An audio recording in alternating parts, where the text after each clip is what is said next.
And I think this is where the education piece really needs to be ramped up.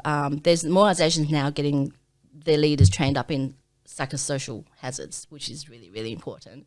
So it's not just about mental health and anxiety and depression, which is it's nice to know about, of course, but that's already too late down the line. Yeah. So minimise the harm.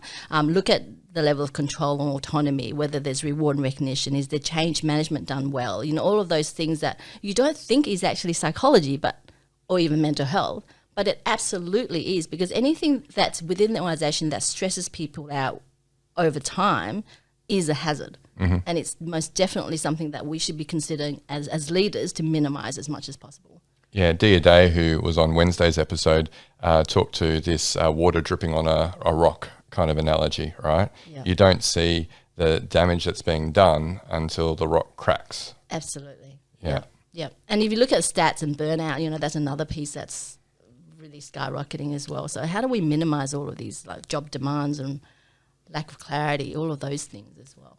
Yeah, so you talked a bit about, the current popular approaches, which is more down the pointy end, mitigate illness. You talked how some companies are starting to look more at psychosocial hazards and training management, line managers up. Where else do you think that employers in FIFO need to go in order to improve in psych health and safety space? Yeah, I think we need to be looking at a whole total mental health strategy. And wherever possible, I encourage the mental health strategy to be integrated with the whole culture and organisational strategy piece. Because the last thing we want is to have mental health as a tick and flick. It's another thing that's separate too. It's another burden on leaders.